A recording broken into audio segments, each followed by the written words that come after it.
Hi viewers. இன்னைக்கு மே 10 சிறகடிக்காசை serial என்னாச்சுன்னு சொல்லி பார்க்கலாம். அதுக்கு முன்னாடி சேனல் சப்ஸ்கிரைப் பண்ணாதவங்க மறக்காம சப்ஸ்கிரைப் பண்ணுங்க. இன்னைக்கு என்ன அப்படின்னு சொல்லி பார்த்தீங்கன்னா, இங்க வந்து முத்து மீனா வந்து எல்லார்கிட்டயும் ட்ரெஸ் எல்லாம் வாங்கி கொண்டு போய் கார்ல வச்சுட்டு அப்புறமா சாப்பிட வரும்போது அங்க ஸ்ருதி வந்து சமைச்சிட்டு இருக்கிறாங்க. அப்போ உடனே மீனா, நீங்க என்ன பண்றீங்க அப்படின்னே, இந்த மாதிரி நான் இன்னைக்கு சமைக்கலாம்னு இருக்கிறேன் மீனா, எல்லாருக்காண்டி நான் உப்புமா பண்ணிட்டு இருக்கேன். உடனே நீங்க போய் உட்காருங்கன்னு இந்த மாதிரி ஸ்ருதி சமைக்கிறாங்கன்னு சொல்லிட்டு எல்லாருமே உட்கார்ந்து இருக்கிறாங்க. அப்ப ஸ்ருதி வந்து பாத்திரத்தை எடுத்துட்டு வந்து எல்லாருக்கும் சாப்பாடு வைக்க போறாங்க. அது கிண்டி கிண்டி பாக்குறாங்க, வரவே மாட்டேங்குது.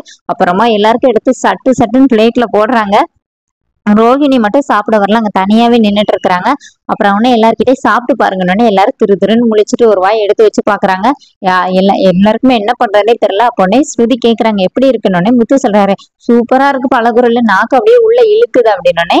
இப்போ விஜயா கிட்ட கேட்கும் விஜயா, நல்லா இருக்குமா அப்படின்னு சொல்லிட்டு, இந்த வீட்டுல இப்ப வர வர பொய் பேசுறவங்க தான் அதிகமாயிட்டாங்க அப்படின்னு சொல்லிட்டு ரோஹிணியை பாக்குறாங்க. அப்புறமா அண்ணாமலை என்ன சொல்றாருன்னா, ஒருத்தங்க இந்த மாதிரி புதுசா சமைச்சாங்கன்னா ஃபர்ஸ்ட் அவங்க கிட்ட நல்ல விஷயத்த சொல்லிட்டு அப்புறமா அவங்க என்ன தப்பு பண்ணிருக்காங்கன்னு சொல்லணும், முதைய இந்த மாதிரி பேசக்கூடாது அப்படின்னு சொல்றாங்க. மனோஜ் வேற இந்த மாதிரி நீங்க ஓபன் பண்ற ரெஸ்டாரண்ட்ல நீ தான் சமைக்க போறியா, அப்போ நாளே இந்த உப்புமா போட்டேன்னா அவங்க ரெஸ்டாரண்ட மூடிட வேண்டியதா அப்படின்னு இப்ப எல்லாருமே வந்து இது பண்ணிட்டு இருக்கிறாங்க.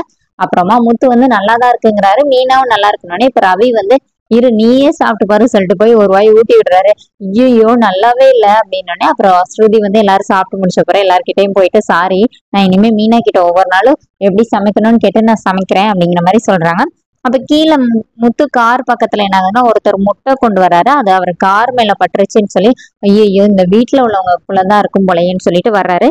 அதுக்கு முன்னாடி என்ன ஆகுதுன்னா, சிட்டி வந்து 2 பேரை அனுப்பி விடுறாரு. போய் முத்து வந்து கார் ஸ்டார்ட் பண்ணும்போது நம்ம வந்து பிரேக் ஒயரை கட் பண்ணிட்டோம், ஆயில் லீக் ஆயிட்டே இருக்கும், அந்த ஆயில் ஃபுல்லா ட்ரை ஆனாதான் பிரேக் பிடிக்காம இதாகும், அதனால நீங்க அவனை வந்து கோவப்படுத்தினா போதும், அவன் காரை லேசா உரசுனீங்கனாலே அவன் வந்து கோவப்பட்டு கைது பண்ண ஆரம்பிச்சிருவான், அதுக்கப்புறம் உள்ளதை அப்புறம் பாத்துக்கலாம், நீங்க வந்து போங்கன்னு சொல்லிட்டு 2 பேரையுமே அனுப்பி விடுறாரு.